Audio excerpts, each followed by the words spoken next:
경제브리핑 불편한 진실이 여러분의 확실한 두통 치료제가 되어드리겠습니다. 경제 뉴스가 연예 뉴스처럼 쉽게 들리는 그날까지. 경제브리핑 불편한 진실. 경제브리핑 불편한 진실 1월 4일 순서 시작하겠습니다. 오늘 반가운 뉴스가 하나 저희한테 전해졌어요. 네. 이데일리에서 보도한 내용인데요. 네이버와 카카오가 팟캐스트 시장 주도권을 놓고 한판 붙기로 했대. 주도권이요? 그렇죠. 네이버랑 카카오는 아직까지 팟캐스트를 안 하고 있는 걸로 알고 있었잖아요. 네. 근데 본격적으로 이 팟캐스트 시장에 뛰어들겠다. 뭐 이런 내용인 것 같아요. 주도권이라 하면 그러면 팟빵은 영원한 마이너란 얘기예요? 그러니까요. 이 내용은요. 이데일리가 김동희 팟빵 대표와 통화를 통해서 전하고 있는데요. 그 김 대표는 이런 얘기를 했대요. 다음 주부터 카카오 채널에 입점할 것 같다. 비공개 베타 테스트를 하는 중이다. 이렇게 얘기했다는 거예요. 네. 그래서 카카오도 오디오 콘텐츠로 연결되는 거에 대한 기대를 하고 있는 것 같다. 이렇게 전했다고 합니다. 그러면 팟빵 콘텐츠가 카카오에 입점하게 되면 어떻게 될까요? 일단 알려진 바에 의하면요. 여러분들이 많이 쓰시는 다음 포탈에 들어가는 건 아니고요. 카카오톡에 들어갈 예정이라고 합니다. 네. 그래서 카카오톡을 통해서 경제브리핑 불편한 진실 같은 팟캐스트를 직접 들을 수 있게 된다는 얘기인 거죠. 아, 그러면 경불진도 바로 들어가는 거예요? 그거에 대해서는 아직까지 정해진 바가 없다고 하네요. 네. 아마 저희를 빼놓고 시작하면 성공하기 힘들겠죠? 아무튼 왜 이렇게 카카오가 팟캐스트에 관심을 갖느냐? 김 대표는 이렇게 설명을 했대요. 오디오 콘텐츠를 청취한다는 것은 다른 일을 하면서도 멀티태스킹을 할 수 있다는 것을 의미한다. 내 반 정도를 나눠 쓸 수 있다는 점에서 오디오 콘텐츠는 앞으로도 영원할 것 같다. 우리 얘기를 많이 들으셨나 봐. 우리가 늘 이렇게 주장을 해왔잖아요. 뇌 반을 나눠 쓴다. 이 표현 참 신선하네. 아무튼 카카오가 이렇게 하고 있는 이유가 있죠. 영원한 맛수라고 해야 될까요? 네이버가 음성 콘텐츠 비중을 지금 서서히 끌어올리고 있단 말이죠. 아마 빠르면 다음 주부터 자체 팟캐스트 플랫폼이죠. 오디오 클립을 출시할 예정입니다. 저희가 알고 있기로는 12일이 유력하거든요. 그렇죠. 그런데 여러분들 예전에 저희가 몇 번 말씀드렸지만 이 오디오 클립에 저희도 들어가죠. 그렇습니다. 교양 필수 IT라는 IT 전문 방송인데요. 현재 비공개 테스트 중인데 다음 주에 오픈 서비스가 시작이 되면은 조금이라도 관심 부탁드릴게요. 그렇죠. 특히 네이버는 이런 얘기도 했잖아요. 앞으로 오디오 콘텐츠 제작자들에게 300억 원이라는 엄청난 금액을 투자할 계획이다. 팟캐스트 시장의 가능성을 이렇게 높게 보고 있는 거예요. 네. 그러니까 아무래도 카카오도 비슷한 규모의 투자를 하지 않을까. 이렇게 기대를 할 수 있다는 얘기인 거죠. 결국 입증이 됐어요. 경제브리핑 불편한 진실을 듣는 하루 5만에서 8만 명에 달하는 애청자 여러분들은 앞서 나가는 컨텐츠 소비자라는 게. 그렇죠. 그러니까 저희는 이런 기대도 가능할 것 같네요. 올해 정말 재미있을 것 같다. 저희 경제브리핑을 진행하는 것뿐만 아니라 저희 방송을 들어주시는 애청자분들도 이 팟캐스트 시장의 판도 변화가 참 재미있는 관전 포인트가 될 것 같다는 생각이 듭니다. 앞으로도 꾸준하게 들어주시길 부탁드리겠습니다.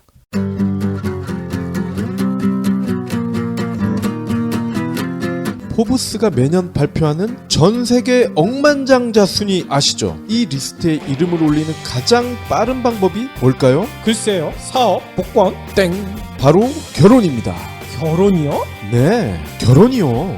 여기 부자가 되기 위해 억만장자와 결혼하기로 한 프랑스 여배우가 있습니다. 어차피 열심히 일을 해서 돈을 모아봤자 그들과 같은 부자가 되기는 글렀으니 차라리 억만장자인 남자와 결혼을 하겠다는 건데요. 사실 정말 결혼한 건 아니고요. 프랑스에서 2009년부터 지금까지 인기를 얻고 있는 경제 풍자 연극이 책으로 나왔습니다. 양극화, 경제 불평등 좋은 말이긴 한데 조금 지루하고 어렵잖아요. 이런 사람들을 위해 여배우이자 코미디언인 저자가 억만장자와 결혼하려는 신부를 연기합니다. 억만장자의 실체를 가감없이 까발리는 그녀의 비평이 아주 매섭습니다. 그녀가 본 억만장자의 실체는 무엇일까요? 그래서 나는 억만장자와 결혼했다. 기대 바랍니다. 도서출판 한빛피즈. 그러면 오늘 꼭 챙겨야 할 경제 브리핑. 조선업에 실업자가 넘쳐나고 있지 않습니까? 끔찍할 정도로 많더라고요. 근데 이게 단순히 실업만의 문제가 아니라 더 심각한 문제로 파생이 될 수 있는 가능성이 지금 곳곳에서 나타나고 있어요. 작년부터 조선업 구조조정 여파로 수만 명이 일자리를 이미 잃었죠. 그렇죠. 또는 잃을 위기에 처해 있죠. 그런데 문제가요. 핵심 기술 그리고 핵심 공정 노하우를 가진 수백 명의 퇴직자 또는 퇴직을 앞둔 분들이 일본이나 중동에 있는 해외 조선소에 재취업을 할 가능성이 크다고 합니다. 아이고. 그러니까 개인적으로는 당연히 기쁜 일이죠. 저희 입장에서도 박수를 쳐드리고 싶은데 문제는 이분들이 핵심 기술 그리고 핵심 공정 노하우를 가진 분인데 해외 기업에 취업을 한다는 얘기는 뭡니까? 국내 기업 입장에서 봤을 때는 라이벌 기업으로 주도권이 넘어갈 수가 있다는 거 아닙니까? 그렇죠. 이거 잘못하다가는 미래의 먹거리까지 다 빼앗긴다는 얘기 아니겠습니까? 그렇습니다. 그리고요, 이렇게 한번 해외로 유출되기 시작하면 현재 대학생들이 만약에 장기적인 비전을 갖고 그래도 나는 조선업에 내 꿈을 펼쳐보겠다 이런 학생들이 있다고 하면 이들이 과연 국내 빅3 조선소에 입사를 할까요? 불가능하죠. 바로 일본, 중국, 중동 쪽 기업으로 노크를 할 것 같은데 말이죠. 지난해 현대중공업, 대우조선해양, 삼성중공업 이 빅3 업체에서 퇴직한 정규직 근로자가 약 4,500명, 조선업 전체로는 총 2만여 명으로 파악이 되고 있는데 국내에서 이렇게 재취업 기회를 찾지 못한 분들이 해외 업체의 구애를 뿌리치기가 어렵다는 겁니다. 그렇죠. 딸린 식구들이 있을 텐데요. 한국개발연구원 김준경 원장은요, 최근 언론에 이렇게 얘기를 했어요. 구인난을 겪고 있는 일본으로 인력을 보내는 방안을 적극 고려해야 한다. 그러니까 이분은 노동자 개인의 어떤 행복을 위해서 이런 말씀을 하신 것 같습니다. 근데 국내 업계는 이제서야 선박 설계와 엔지니어링 이런 핵심 기술 인력들이 우선 타겟이 되고 있어서 발등에 불이 떨어졌다. 뒤늦게 이걸 깨닫고 있는 거죠. 그렇군요. 그래서일까요? 작년 국내 조선업계가 수주 절벽에 내몰렸잖아요? 그렇죠. 그런데 수주 잔량에서 일본에 17년 만에 추월을 당했다고 합니다. 아니, 중국이 아니라 일본한테? 일본에마저도 추월을 허용했어요. 자, 근데 일본으로 넘어가는, 중국으로 넘어가는 노동자들을 우리가 뭐라고 할 수가 있습니까? 당연히 뭐라고 할 수 없죠. 오히려 칭찬을 해주면 해줘야죠. 그리고 중국, 일본 업체도 마찬가지입니다. 그분들의 기술력과 노하우를 대우해주는 거 아닙니까? 문제는 국내 조선업 그리고 국내 정부가 이렇게 우리 노동자와 우리 산업을 보호할 발판을 만들지 않았다는 겁니다. 그러니까요. 사람을 그냥 쓰다가 늙으면 버리는 그런 부품 취급해온 게 이제 와서 이렇게 역풍을 당하는 거 아닙니까? 그러니까 옛말이 있잖아요. 있을 때 잘해. 조만간 전 국민의 수강 신청이 시작된대요. 전 국민의 수강 신청이요? 진짜 뭐 대학이나 이런 데 수강 신청하는 건 아니고요. 곧 설이잖아요. 설에 고향 내려가실 분들, 보통 자동차로 가시는 분들 아니고서는 대부분 열차 예매를 원하시잖아요. 네. 근데 열차를 예매하기가 하늘의 별 따기다, 이런 얘기들이 많이 들려오고 있는데 올해도 비슷한 현상이 벌어질 것 같습니다. 코레일은요, 올해 설 열차 승차권을요 10일에서 11일 홈페이지와 지정된 역 창구, 승차권 판매 대리점 이런 데에서 시작한다고 해요. 10일은 경부, 경전, 충북, 동해선, 그리고 11일에는 호남, 전라, 장항선, 중앙선 이런 곳에 승차권을 예매한다고 합니다. 특히 코레일 홈페이지 있죠. 렛츠 코레일이라고 돼 있는데요. 네. 여기는 오전 6시부터 시작을 한대요. 뭐 일정은 오후 3시까지 9시간 동안 예매할 수 있다고 하지만 보통 이거 10분도 되기 전에 다 끝나버리잖아요. 10초면 끝나죠. 10초면 끝나나요? 그럼요. 9시간 할 필요도 없어요. 그렇군요. 아무튼 홈페이지에서 이렇게 예매 못하신 분들은 지정된 역과 승차권 판매 대리점에 나가실 텐데요. 여기서도 오전 9시부터 2시간 동안 예매를 할 수 있다고 하는데 이것도 보통 9시부터가 아니라 새벽부터 나와서 줄 서 계시잖아. 그리고 저희 IT 고정 패널이죠. MS 김용욱 부장이 이런 말씀하셨잖아요. 서버마다 시간을 인식하는 게 다르다. 근데 그게 1초, 2초 정도로 격차가 벌어질 수도 있다. 그러니까 내 컴퓨터가 어느 서버에 연결이 되느냐 또는 코레일이 어떤 서버를 쓰느냐에 따라서 지금 오전 6시부터잖아요. 근데 오전 5시 59분 58초에 클릭을 해도 어떤 분들은 예매를 할 수가 있다는 얘기죠. 그렇죠. 그래서 그런 거를 확실하게 알아볼 수 있는 또 서비스를 제공하는 데가 있잖아요. 여러분들 많이 쓰시진 않지만 줌 인터넷에서 각 서버별로 시간을 정확히 알려준다고 합니다. 네.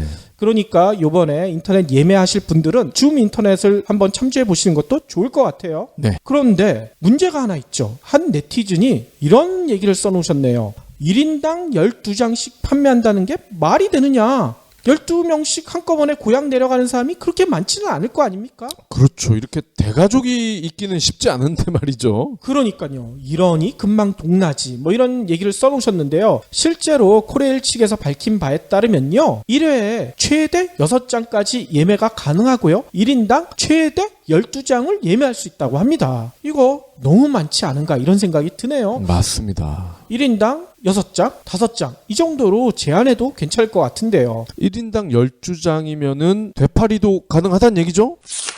다음 소식입니다. 저희가 어제 수입 계란 무관세로 들여온다 말씀을 드렸는데 오늘부터 이 무관세 도입이 시작이 됐습니다. 근데 벌써부터 현장에서 난리가 나고 있어요. 너무 싸서? 싸면 다행인데 이게 또 그렇지도 않다고 합니다. 일단 계란을 수입한 경험이 없다는 겁니다. 원래 계란은 100% 자급이 가능했었잖아요. 그렇죠. 그러니 당연히 경험이 없겠지.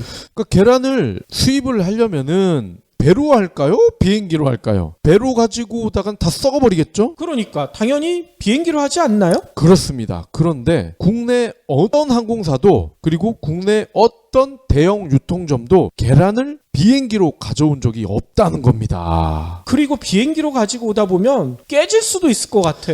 맞습니다. 그래서 중간에 손실되는 이런 가능성, 비율 이런 것조차 데이터가 전혀 없기 때문에 가져오는 것조차도 의문이라는 거예요. 거기다가 가격이 또 화두로 떠올랐어요. 지금 계란 도매 가격이 한 개당 89원에서 172원이래요. 이건 외국 계란입니다. 반면에 우리 계란은요 250원. 그러니까 많게는 65%가 비싸거든요. 가격만 보면 외국계 쌉니다. 문제는 비행기를 타고 오잖아 얘들이. 그렇죠. 그러면 운송 비용이 엄청나게 뛸 수가 있다는 겁니다. 거기다가 계란을 운반한 경험이 없기 때문에 언제 어디서 어느 순간에 깨질지 모르기 때문에 완충제 같은 거를 더 많이 써야 된다는 거죠. 그러면 돈이 또 더 들어가겠죠. 결국 배보다 배꼽이 더 커진다는 얘기입니다. 그러네요. 개그 콘서트 개그맨들도 이럴 줄 알고 이거를 거의 10단계, 20단계 앞을 내다보잖아. 근데 이놈의 무능한 정부는 이런 것조차 하나 내다보지 못하고 발표만 먼저 해버리죠. 진짜 정부의 무능의 끝이 어디인지가 궁금하네요. 국민들은 이럴 줄 알고 이것도 헛발질인 줄 알았을 것 같아. 우리 애들이 상당히 실망이 클 것 같아요. 뭔 얘기냐면요. 유니버셜 스튜디오 이게 전 세계적인 테마파크잖아요. 네. 국내에도 생긴다는 얘기가 몇 년 전에 들려왔었는데 화성에 만들어진다고 했잖아요. 그렇죠. 근데 이게 무산될 위기에 처했다고 합니다. 근데 놀랍게도 왜 무산이 되느냐? 이것도 또 청와대에 계신 분 때문이래요. 이 내용은요, 오늘 수자원공사와 유니버셜 스튜디오 코리아가 밝힌 내용인데요. 한국 유니버셜 스튜디오의 유치 사업 협약이요, 지난해 말 협약 기간을 넘겨버렸다고 합니다. 자칫 불발될 위기에 처했다는 거죠. 수자원공사에 따르면요, 지난달 30일 우선 협상 대상자인 유니버셜 스튜디오 코리아 측에 사업 추진 여부를 1월 초 수까지 요구했다고 해요. 공사 관계자는 유니버설 스튜디오 코리아 측에서 사업 추진에 대한 의견을 달라고 요청했는데 2주 안에 모든 게 결정된다. 뭐 이렇게 얘기를 했다는 겁니다. 뭔 얘기냐면 협약 기간을 추가로 연장하지 않으면 한국 유니버설 스튜디오 유치는 실패로 돌아간다는 얘기인 거예요. 제 기억에는 예전에도 한번 무산됐던 것 같은데요. 그렇죠. 2012년에도요. 이때는 사업비 조달 문제 때문에 돈이 없어서 한 차례 무산된 바가 있었는데 지난해 중반부터 협약을 다시 했잖아요. 그래서 양측은 몇 가지 부분에 의견을 보이긴 했지만 그래도 제대로 추진되는 것 같았어요. 왜 그러냐면 이 유니버설 스튜디오 유치가 박근혜의 대선 공약 중에 있었거든. 그렇죠. 대선 공약 중에 있었기 때문에 정부에서 이거 밀어붙였을 거 아닙니까? 네. 근데 최근에 박근혜 최순실 게이트로 국정 혼란이 불거졌죠? 그러니 이 유니버설 스튜디오 측에서는 이거 제대로 사업 추진되는 거 맞냐? 여러 가지 의문을 품었을 것 같습니다. 특히나 5조 원 이상을 투입해서 2020년까지 경기도 화성에 이거를 짓겠다고 했는데 이게 과연 가능하냐? 이런 얘기도 솔솔 흘러나오고 있는 거죠. 이 사업을 강력히 추진해왔던 두 아줌마들이 지금 유명무실해졌잖아요. 그렇죠. 그런데 저는 여기에 음모론 하나를 좀 제기해보고 싶어요. 유니버설 스튜디오가 한국에 설치되면 어디가 가장 안 좋아할까요? 바로 이웃나라인 일본. 그렇죠. 일본 오사카에도 유니버설 스튜디오가 있잖아요. 한국 화성에 더 큰 유니버설 스튜디오가 들어오게 되면 일본에서 좋아하지 않겠죠? 그래서 사드를 배치하기로 한 겁니까? 그런가? 이거는 어디까지나 그냥 음모론입니다. 마지막 브리핑입니다. 지난달 주택담보대출 증가세가 무려 15분의 1로 꺾였다는 겁니다. 둔화됐다는 얘기예요? 2010년 이후 12월 증가 이후로는 최저 수준이라고 합니다. 어허. 4일 은행권에 따르면요. 국내 주요 6대 은행의 작년 12월 주택담보대출 잔액은 380조 8천억 원. 이는 11월에 380조 6,400억보다 1,800억이 늘어난 건데요. 중요한 거는 12월의 증가액은 작년 월 평균 주택담보대출 증가액에 비교했을 때 15분의 1이라고 합니다. 지금까지는 2010년 1조 8,347억 원이 최저였는데 1,800억 원이면 정말로 많이 줄어들었다는 것을 알 수가 있죠. 그렇군요. 왜 줄었을까요? 정부가 가계부채 관리를 강화하겠다. 그리고 부동산 시장마저 정체 국면에 접어들었죠. 지난 2년간 폭증했던 빚내서 집 사자. 이러한 분위기가 완전히 꺾인 것 같습니다. 올 한 해 부동산 시장 진짜 장난 아니겠네요. 이게 부동산 거품이 빠지기 시작하는 신호탄이 됐으면 하는 바람입니다. 거짓말 할 때는 무의식적으로 코를 만진다. 한국인들은 거짓말할 때 코를 만지지도 않는다. 귀가 캥길 때는 눈을 마주치지도 못한다. 한국인들은 거짓말할 때 오히려 상대를 똑바로 쳐다본다. 우리가 알고 있던 거짓말에 대한 상식은 모두 틀렸다. 한국인에게는 한국인만의 거짓말 신호들이 따로 있다. 5년의 조사 기간 1083개의 거짓말 사례에서 뽑아낸 한국인만의 거짓말 특징 25가지. 쉽게 속이고 쉽게 속는 우리, 쉽게 분노하고 쉽게 용서하는 나라. OECD 사기 범죄율 1위 국가, 거짓말에 관대하고 무감각해진 한국에서 나를 지키는 강력한 행동 심리학. 이제 그들의 거짓말이 보인다. 지금까지 몰랐던 한국인의 거짓말 신호 25가지. 한국인의 거짓말. 도서 출판 추수밭. 그러면 오늘의 섹션 시작할 텐데요. 어제도 저희가 연예 뉴스 같은 경제 뉴스를 전해드렸잖아요. 네. 오늘도 연예 뉴스로 한번 시작을 해볼게요. 최근 기적같이 차트를 역주행하는 영화가 하나 있어요. 이게 뭐냐면요. 영국 영화계의 거장 켄 로치. 네. 이 켄 로치 감독에게 10년 만에 두 번째 칸 영화제 황금 종려상을 안긴 영화인데요. 제목은 나 다니엘 브레이크. 이게 일반적인 영화가 아니라 독립 영화거든요. 네. 독립영화 다들 아시죠? 이게 상영관 잡기도 힘든 영화 아닙니까? 근데 현재까지 관객이 무려 6만 명이 들어섰대요. 오. 이 정도면 독립영화 치고는 흥행몰이에 성공한 거죠? 아니 근데 보통 그런 얘기 하실 거예요. 아이 뭐 겨우 6만? 뭐 이렇게 폄하하시는 분들도 계실 텐데 최근 개봉한 독립영화 중에 제일 잘 나갔던 영화 19만 관객을 모은 영화가요. 무연 두 도시 이야기. 이 영화거든요. 이거는 노무현 전 대통령의 이야기를 담고 있는 영화잖아요. 네. 그래서 노 대통령을 그리워하시는 분들이 많이 봤기 때문에 19만이란 관객을 모았지만 나 다니엘 브레이크에 6만이란 관객이 왜 몰렸을까? 참 의아하다는 얘기가 많이 나오고 있습니다. 그래서 영화계에서는 도대체 이게 왜 흥행을 했지? 여러 분석이 나오고 있는데 제가 보는 이유는요. 정치권 때문이라는 거예요. 정치권이 이 영화에 이상하게도 뜨거운 관심을 보이고 있대요. 일단 문재인 전 대표 등 더불어민주당 관계자들이 이 영화를 같이 봤대. 대충 영화의 성격을 아실 수 있겠죠? 근데 놀라운 점은요. 개혁보수신당, 줄여서 개보신당이라고 하죠. 이 개보신당까지 단체 관람을 했다고 합니다. 이 개보신당은 발음을 잘하셔야 될 것 같아요. 전 개보신탕인 줄 알았어. 아무튼 도대체 이 영화의 내용이 뭐길래 이렇게 진보, 보수 가리지 않고 정치권에서 뜨거운 관심을 보일까요?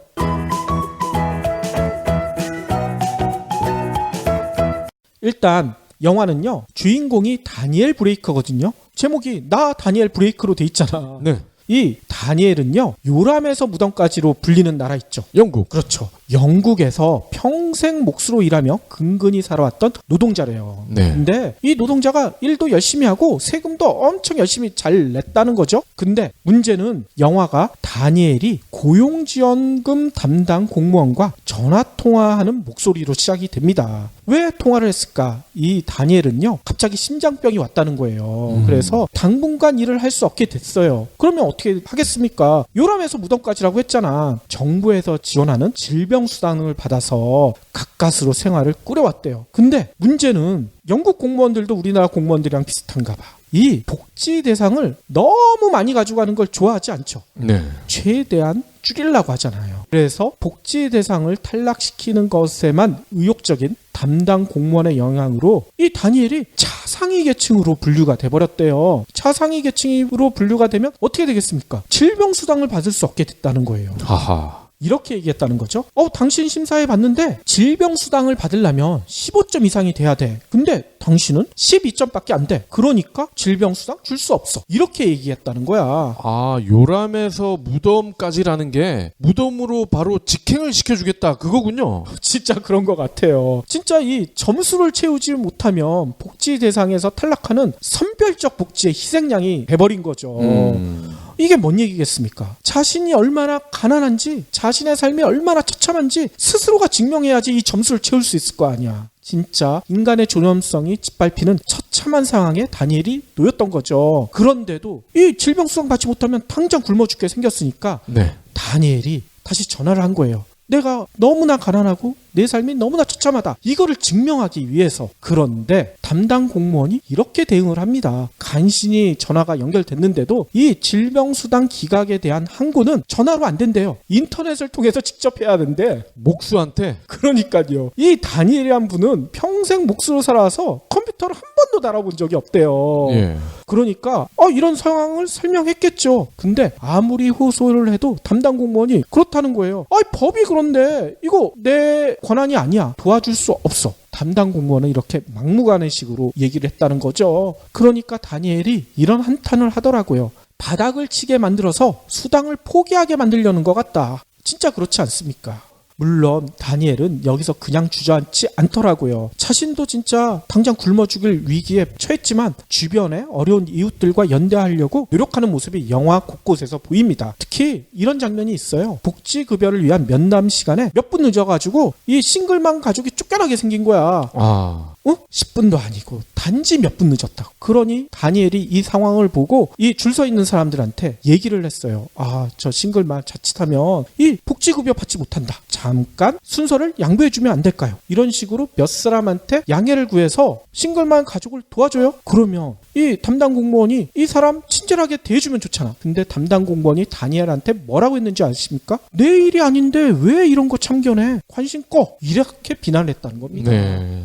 담당 공무원 입장에서는 그럴 수도 있을 것 같다는 생각이 들면서도 참 비정하다는 생각이 드시죠? 잔인합니다. 아무튼 다니엘은 그 후에도 복지급여를 받기 위해 포기하지 않고 주변 사람들과 항고하고 여러 가지 노력을 벌이다가 화장실에서 심장마비로 쓰러져서 숨을 거두게 됩니다. 영화의 줄거리가 이렇게 돼 있어요. 진짜 여러분들 지금까지 제가 얘기해드린 영화 내용 들어보시면 한국 사례랑 너무나 똑같다 이런 생각들 많이 하실 거예요. 아, 다니엘이 심장마비로 죽는 거, 그것도 화장실에서 죽는 거. 아, 이거는 영국 노동자의 인권의 바닥, 이거를 보여주는 것 같습니다. 그렇죠. 그런데 이거는 어디까지나 영화잖아요. 네. 한국은 이게 현실이에요. 예전에 이런 일이 있었었죠. 국제 단편 영화제에서 상을 타서 유명한 시나리오 작가였던 최고은 씨 사건 아시죠? 네. 2011년 1월에 상을 받았던 유명한 시나리오 작가였는데 생활고와 질병에 시달리다가 홀로 세상을 떠나셨잖아. 그렇죠. 굶어서 죽는다. 그런 표현이 있잖아요. 그렇죠. 근데 이분이 진짜 그렇게 됐죠. 그러니까요. 근데 이 최고은 씨는요, 바로 영화 속 다니엘처럼요, 차상위 계층으로 분류돼가지고 선별복지 희생을 당했다고 합니다. 네.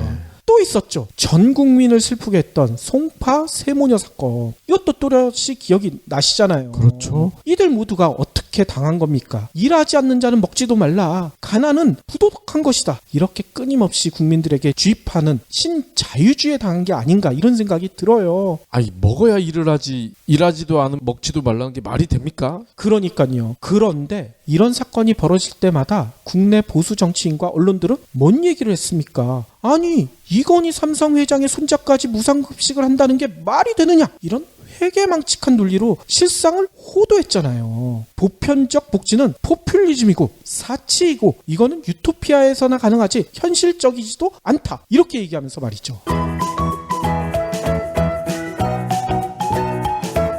그런데 최근에 재미난 일이 있었죠. 이렇게 비현실적이라고 국내에서는 비판받는 보편적 복지에 대해서 과감한 도전이 세계 곳곳에서 벌어지고 있어요. 대표적인 나라가 바로 핀란드입니다. 이 일 외신을 통해서 전해졌죠. 핀란드에서는요, 올 1월부터 2년간 기본소득제를 시범 실시하겠다 이렇게 발표를 했대요. 아니, 핀란드는 저거 아니야. 휘바. 아하, 자 이리 돌거. 네.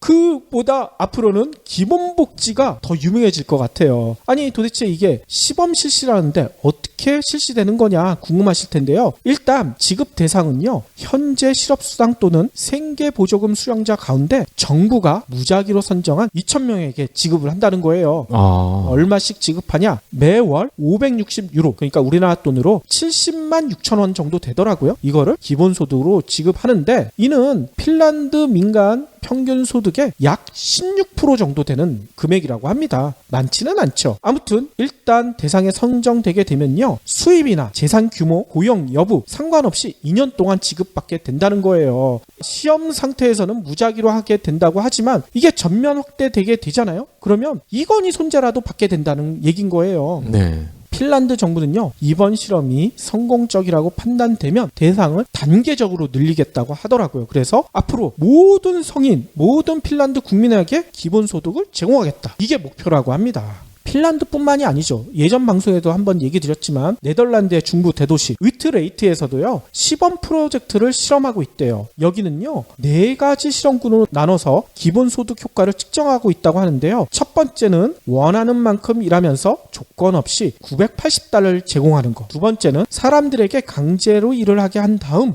돈을 주는 거. 세 번째는 사람들이 자발적으로 일할 경우에만 추가로 돈을 주는 방법. 네 번째는 사람들에게 돈을 주지만 일을 못하게 하는 거. 이런 식으로 실험군을 나눠가지고 어느 게 가장 효과가 좋은가 지금 평가를 하고 있다고 합니다. 첫 번째 게 제일 좋을 것 같은데요? 그렇죠. 이 밖에 캐나다나 아이슬란드, 우간다, 브라질 이런 나라에서도 기본소득 논의가 한창이라고 해요. 우간다와 브라질은 의외인데요. 그러니까요. 그런데 이런 궁금증이 생기실 거예요. 핀란드나 네덜란드 같은 나라, 이런 나라는 복지천국이라고 불리는 나라잖아요. 네. 그런데 왜 기본소득을 추진할까요? 기본소득을 보장하게 되면 사람들 이거 그냥 돈 생기는데 누가 일하려고 해. 게다가 이거 다 정부 돈으로 나갈 텐데 재정 감당이나 가능하겠어? 이런 부작용을 우려하시는 분들도 많죠. 물론 이런 부작용이 전혀 없는 건 아닙니다. 그런데 핀란드 정부의 설명을 들어보면요, 왜 기본소득을 추진하는지 이유를 알 수 있을 것 같아요. 일단 핀란드 정부는요, 기본소득으로 인한 긍정적인 효과가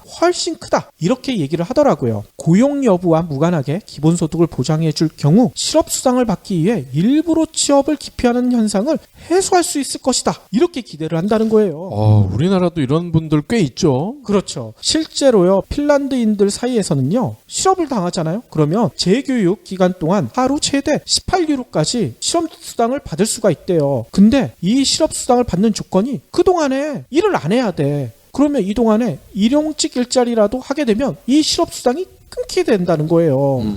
그러니까 어떻게 하겠습니까? 일용직으로 일하느니 그냥 실업수당 받는 게 훨씬 낫잖아요. 그렇기 때문에 실업률이요, 2013년 7월 이후 7% 밑으로 떨어지지 않고 있다는 거예요. 그런데 핀란드 정부에서는요, 기본소득을 제공하게 되잖아요. 그러면 노동자들이 실업수당을 잃는 공포에서 벗어날 수 있을 것이다, 이렇게 얘기를 해요. 이게 뭔 얘기인가 봤더니만 아까도 얘기했잖아요. 기본소득은 조건 없이 주는 거란 말이에요.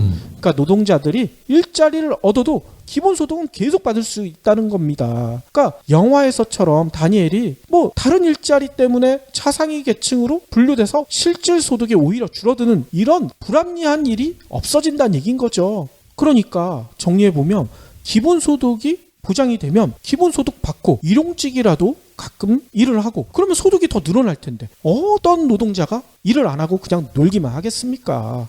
물론 진짜 10,000명에 한두 명 정도는 그럴 분도 있겠죠. 하지만 절대 다수는 일하는 것 자체가 삶의 활력소도 되고요. 실제로 장수하시는 분들 보면 집에서 노는 사람들 거의 없어요. 그렇죠. 그래서 핀란드 정부는 이렇게 얘기를 하더라고요. 이 기본소득제의 성공 여부는 실업률에 달려있다. 근데 실업률이 줄어들 것으로 확신하고 있다고 합니다.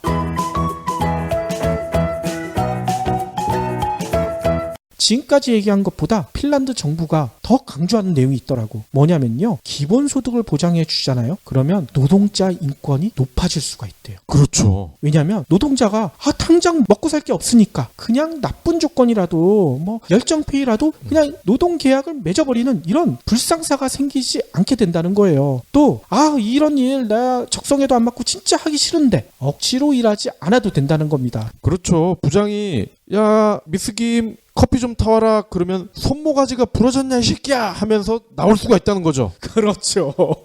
그렇게 나오시면 안 되고요. 아무튼 그래서 진짜 개개인이 자신이 원하는 일을 찾아가서 자아 실현이 가능해질 것이다. 이런 게 바로 복지 아니겠느냐. 핀란드 정부는 이렇게 설명합니다. 게다가 기본소득이 보장되잖아요. 그러면 기업들도 최소한 기본소득보다는 많이 줘야 될 거 아니야. 그렇죠. 그래야지 사람을 고용할 수가 있잖아요. 고용하는 기업 쪽에서도 노동 조건을 개선할 수밖에 없다. 핀란드 정부는 이렇게 설명을 해요. 그리고 단기적으로는 금액적인 측면에서 부담이 될 수는 있지만 장기적으로 봤을 때는 소비자들의 지갑이 커지는 거 아닙니까? 그렇죠. 그러면 결국 기업에도 유리할 수밖에 없죠. 맞습니다. 또 하나 강조하는 내용이 최근 알파고 때문에 일자리가 사라진다, 이런 얘기들 많이 하잖아요. 예전에 저희가 방송을 통해서도 한번 얘기 드렸지만 알파고 시대의 해법 가장 대표적인 게 기본소득이다. 인공지능 기술이 발전하게 되면 기본적인 육체 사무직 일자리가 점점 없어지게 되는데, 그러면 그때 어떻게 하느냐, 인간들이 로봇과 공존을 해야 되는데 그냥 공존하면 안 되잖아요. 품위 있게 공존하려면 기본소득이 필수란 얘기인 거죠. 그렇죠. 그러면서 로봇한테 빅엿을 날릴 수가 있지. 기본소득도 못 받는 것들이 말이야. 이런.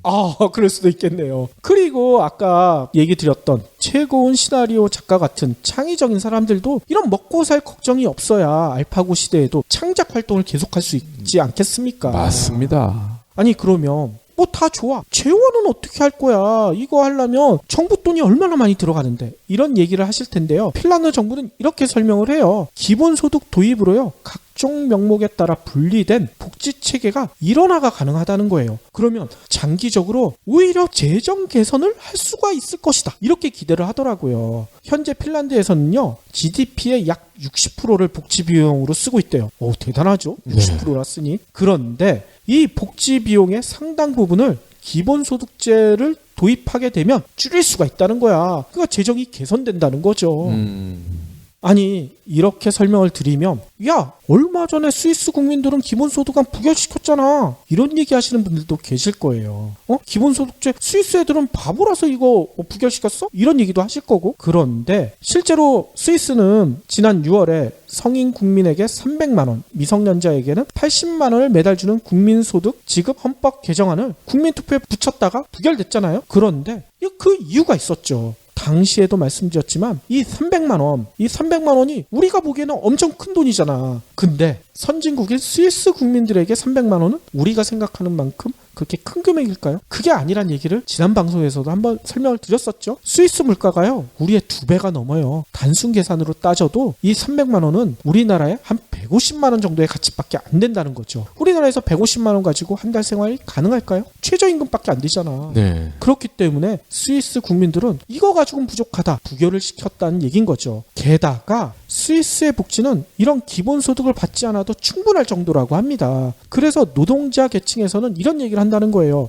기본소득이 도입되게 되면 다른 복지제도가 다 사라질 가능성이 높은데 그러면 지금 현재 받는 것보다 기본소득을 받게 되면 더 줄어들잖아. 그러니 부결시킨 거예요. 그렇죠. 금전적인 혜택을 따졌을 때 지금이 낮기 때문에 기본소득을 포기한 거죠. 그러니까요. 그런데 국내 보수 언론들은 이렇게 얘기하잖아요. 공짜 돈이 일할 동기부여를 사라지게 해 결국 스위스 경제를 꼬꾸라뜨릴 것으로 우려한 국민들이 반대표를 던졌다. 이렇게 설명을 하는데 이게 말도 안 되는 얘기란 거죠. 굉장히 이기적인 계산에서 나온 결과인데 사상적으로 이거를 왜곡하고 있죠. 그러니까요. 그런데 재미난 일이 국내에서도 벌어지고 있습니다. 국내에서도요 상황이 크게 달라졌어요. 얼마 전만 해도 기본소득 하면 거품 물고 반대했잖아. 보수 정치권과 언론들이. 네.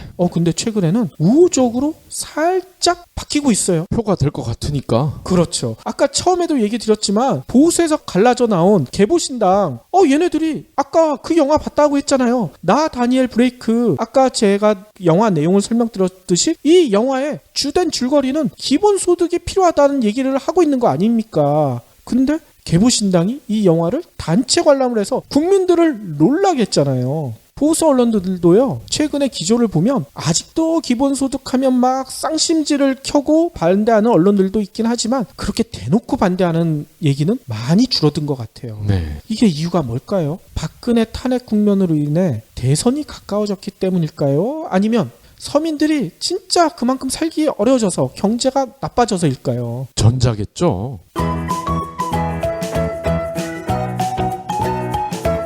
많은 전문가들은요, 기본소득은 핀란드나 네덜란드, 스위스 이런 선진국보다는요, 사회 안전망이 취약한 한국에서 더욱 효과적이다. 이렇게 강조하고 있더라고요. 최고은 작가처럼 복지 사각지대에 놓인 서민층들이 우리나라에는 너무나 많잖아요. 특히 무작정 퍼주기가 아니라 이 기본소득으로 인해 경제 활력도 불어넣을 수 있다. 이렇게 주장하는 전문가들도 많아요. 네. 왜냐하면 이들에게 지급되는 기본소득 이게 어떻게 되겠습니까? 예를 들어 매달 80만 원을 준다고 했었을 때 최고은 작가 같은 경우 이거 어디다 은행에 쌓아놓을까요? 금고에 넣어둘까요? 아니죠. 당장 동네 시장을 가건 편의점을 가건 먹을 거 사 먹을 거 아닙니까? 네.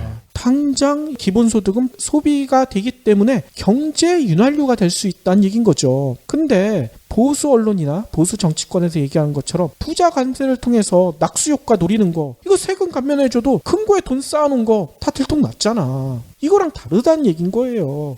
그리고요, 이 기본소득이 만약에 나온다고 하면은 국가 차원의 레벨이 올라갈 수가 있는 게 먹고 사는 걱정을 안 하게 되면 우리가 내공을 기를 수가 있잖아요. 그렇죠. 그러죠? 먹고 사는 걱정을 해야 되면은 예를 들어서 태권도가 1단밖에 늘 수가 없다면은 이 걱정이 해결이 되면 9단까지 올라갈 수 있을 거 아닙니까? 9단까지 좋네요. 게다가 이런 장점도 있다고 주장하시는 전문가들이 계시더라고요. 우리나라는요 대부분 복지가 선별적 복지잖아요. 이 선별적 복지를 하려고 하면 어떻게 하겠습니까? 다 그 해당 사람들 얼마나 재산을 가지고 있는지, 뭐 어디서 불로소득은 없는지 다 그거 추적을 해야 되잖아. 이런 데 들어가는 엄청난 재원과 인력을 줄일 수가 있다는 거죠. 그냥 기본소득 줘버리면 되는 거니까. 그렇죠. 이런 행정 낭비를 한 방에 해결할 수 있다. 이렇게 주장하시는 전문가들도 많아요. 공무원들도 일하기 편해지고. 그렇죠. 이 때문인지 다가오는 대선 태풍의 눈으로요, 기본소득이 떠오르고 있대요. 특히 여러분들 많이 들으셨을 거예요. 청년수당이라는 일종의 기본소득을 도입한 경험이 있는 이재명 성남시장, 박원순 서울시장이 이 기본소득 도입에 엄청 적적이시잖아. 이 두 시장은 각각 이런 발표도 했어요. 먼저 이재명 성남시장은요, 대기업 고소득자 증세로 20조 원, 예산 절감을 통해 30조 원, 이렇게 연간 50조 원을 마련하면 복지 확대, 기본소득 도입, 중소기업 지원 이런 데 쓸 수 있을 것이다. 구체적인 방안까지 제시했다고 합니다. 그렇죠. 그러면서 이 시장은 이런 얘기까지 했어요. 부자에게 100만 원을 주면 곳간에 들어가지만 가난한 사람에게 주면 바로 쓰게 돼 당장 100만 원의 경제 효과가 생긴다. 당장 필요하다. 이렇게 얘기하신 거죠. 최순실 같은 경우는 곳간도 아니야. 이미 다른 나라로 다 퍼진 것 같아. 그렇죠. 또 박원순 서울시장도요, 최근에 한국형 기본소득제 이거를 발표를 하셨거든요. 이거를 불평등 해소를 위한 주요 공약으로 내밀었습니다. 이게 대략 이런 내용을 담고 있더라고요. 생애 주기별로요, 아동수당, 청년수당, 실업부조제, 상병수당제, 장애수당, 노인기초연금 이런 것들을 신설하거나 기존 제도를 보완한대요. 그러면 인간다운 삶이 가능해진다. 이런 얘기인 거죠. 이 얘기가 뭐냐면요, 당장 전면적으로 이 기본소득제를 도입하기에는 재정 부담이 크기 때문에 생애 주기별로 점진적으로 확산시키겠다. 이런 방안이라고 해요. 네.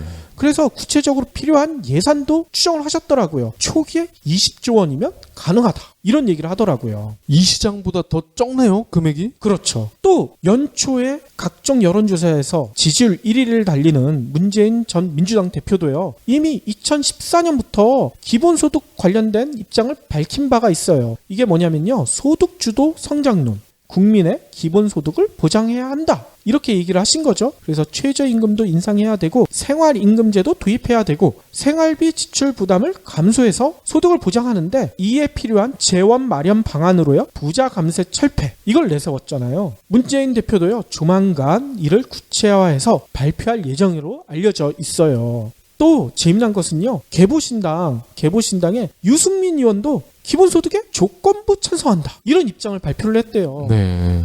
그러니까 아까 그 영화를 봤겠지. 그런데 더 재미난 일이 있습니다. 뭔 얘기냐면요, 대선 주자들이야 뭐 대선이 다가오니까 이런 얘기를 하겠지만 한국직업능력개발원의 정원호 선임연구위원과 한신대 강남은 교수가요, 공동 연구를 해서 지난달에 한국형 기본소득에 대한 구체적인 아이디어를 내놨다는 거예요. 이게 뭐냐면요, 모든 국민에게 월 30만 원씩을 기본소득으로 제공하자. 그러면 4인 가족이면, 우리도 4인 가족이거든요. 월 120만 원을 최저 생계비 수준으로 받을 수가 있다는 얘기인 거죠. 네. 아니, 문제는 재원이잖아요. 4인 가족에게 월 120만 원을 지원하려면 얼마만큼의 재원이 필요할까? 연간 180조 원이 든다고 합니다. 그런데 두 교수는 이거 충분히 가능하다고 얘기해요. 엄청난 금액이긴 하지만. 어떻게? 시민세를 110조 갖고요, 환경세를 30조, 토지세를 30조 이렇게 신설하면 한 방에 해결할 수 있다. 뭐 이런 얘기를 했어요.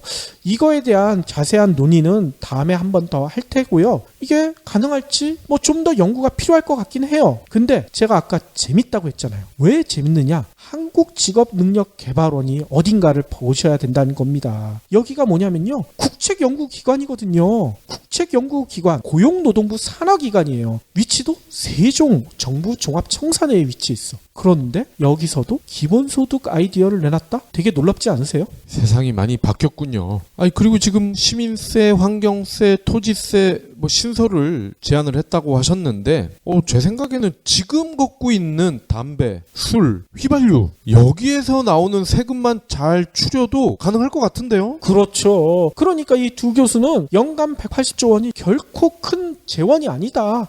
충분히 해결 가능하다고 주장을 하시는 거죠.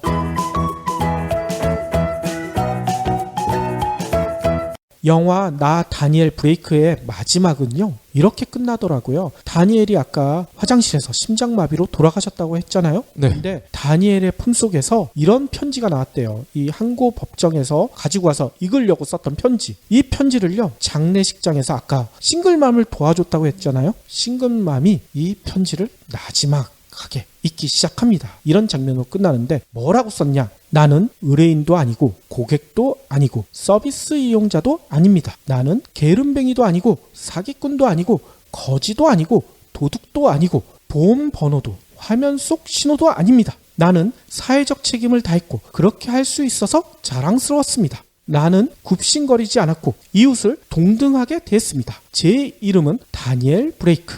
나는 사람이지 개가 아닙니다. 나는 나의 권리를 요구합니다. 나를 존중해 줄 것을 요구합니다. 나 다니엘 브레이크는 한 사람의 시민 그 이상도 이하도 아닙니다. 이 싱글맘이 울었겠군요. 그렇죠. 진짜 감동적인 편지 아닙니까? 네. 물론 저희가 기본소득에 대해서 지금까지 열심히 얘기 드렸지만 뭐 기본소득만 도입한다고 모든 게 다 해결되는 만병통치약은 결코 아니죠. 하지만 여러분들 아시잖아요. 지금까지 대한민국에서 해왔던 복지정책 어땠습니까? 다니엘의 호소처럼 선별복지 받기 위해서 자신이 얼마나 가난한지를 끊임없이 증명해야 했잖아요. 이게 뭡니까? 인간의 존엄성을 죽여야지만 복지를 받을 수 있었던 그런 처참한 상황이었다는 거죠. 인간이면 인간의 존엄성을 존중받는 게 기본인데 이 기본이 불가능한 사회였다는 얘기인 겁니다.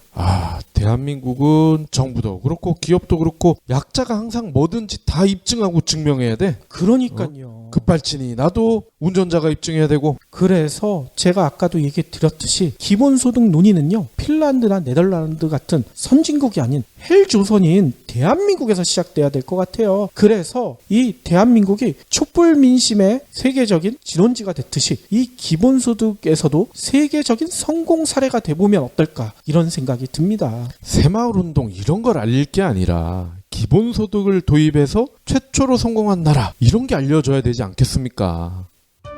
혹시 기부해보신 적 있나요? 이런 질문을 하면 나 먹고 살 것도 없는데 기부는 무슨?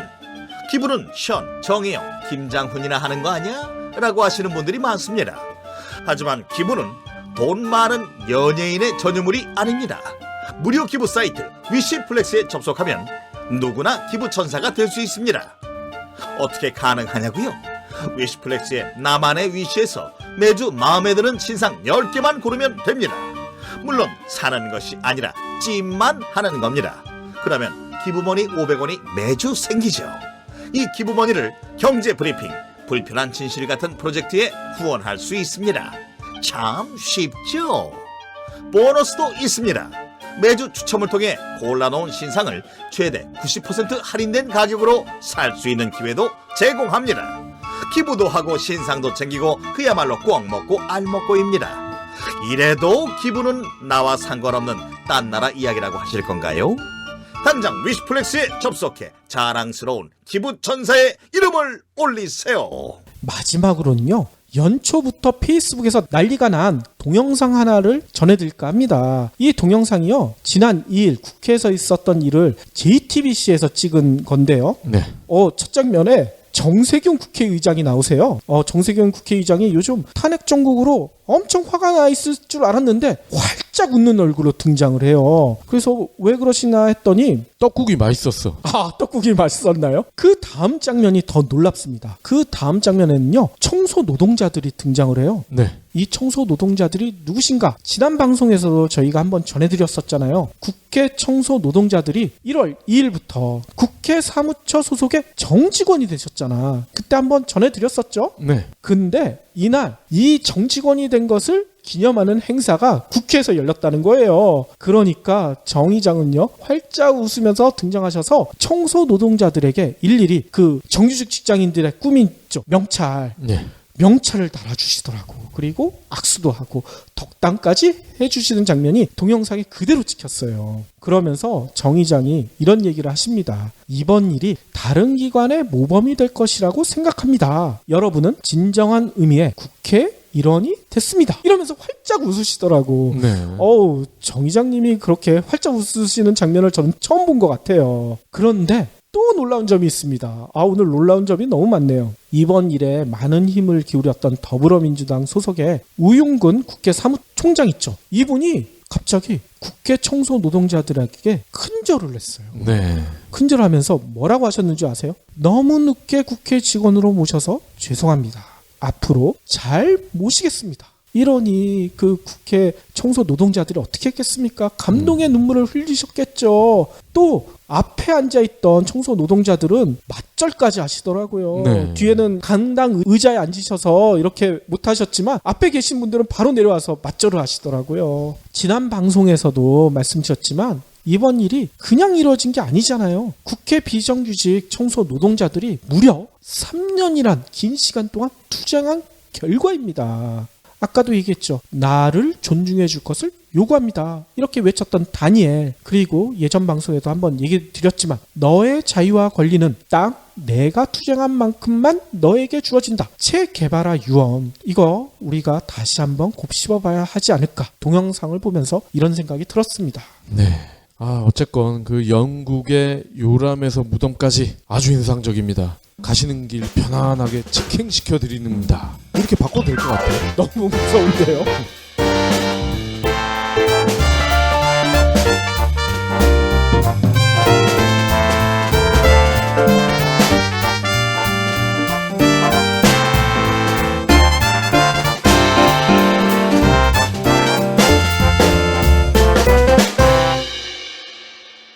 경제브리핑 불편한 진실 완주해 주셔서 감사합니다. 하트 2척, 댓글 남기기, 계좌 후원 등 다양한 방법으로 힘을 보태주세요. 계좌 정보는 경제브리핑 팟빵 공지 코너에 있습니다.